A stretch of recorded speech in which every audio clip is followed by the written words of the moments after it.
My mother would be on the sidelines, and if the play on the field started going one way, my mother would run along like, Mark, get him, get him. I'd be like, oh my gosh. I'd get in the huddle with the other guys. They go, Mark, is that your mother? I go, no, I never saw her before in my life. See, the greatest gift my mother ever gave me, she believed in me. I have overdosed on drugs on 3 occasions where I should have been dead. But I believe I was kept here for a reason. You show me your friends, I will show you your future. How do I know this? I hung out with losers, and I became the biggest loser of them all because I gave up everything I dreamt about as a little boy because of who I chose to surround myself with. My friends would drive me home at 2, 3, 4 in the morning. We'd be drunk and high, laughing in the car. We'd pull up in front of my house in New York. They go, Mark, the light's on. I go, oh man, my mother's up. See, my mom wouldn't go to bed until she knew her son was still alive.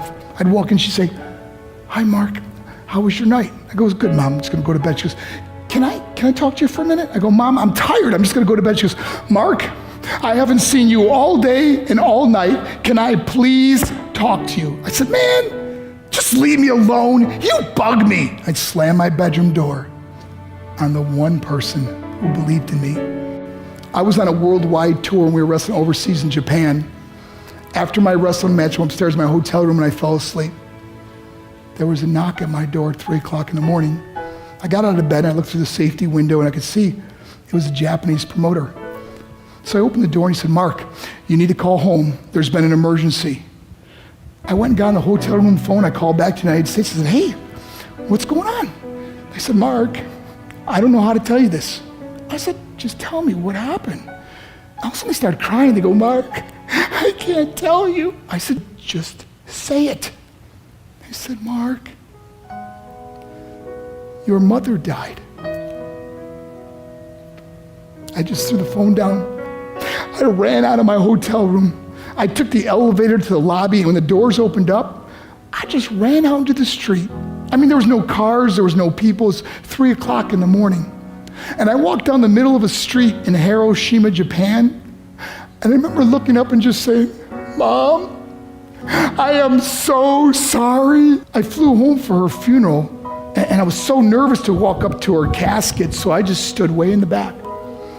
And I kept looking from a distance. I kept thinking to myself, Mom, please wake up.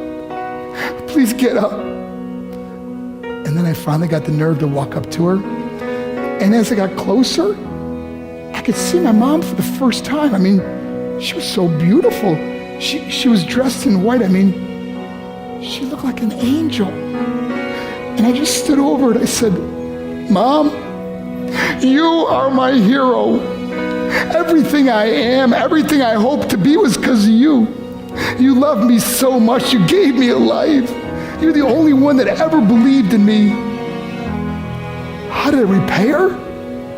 By getting drunk, by getting high, by getting stupid, by hanging out with losers? For what? All she ever wanted to do was talk to me. I wish I could talk to you now, Mom.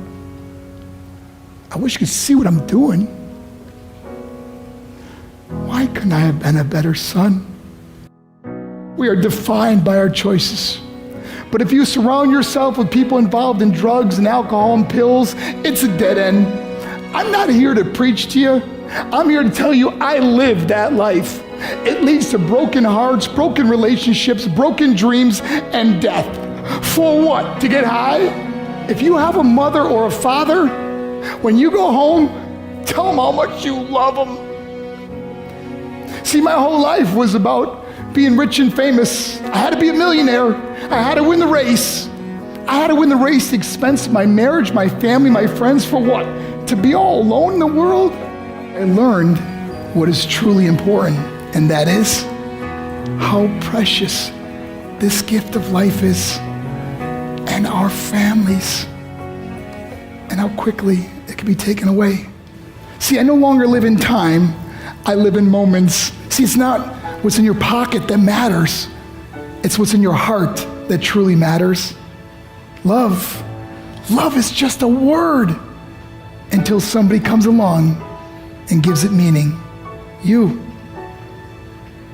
You're the meaning.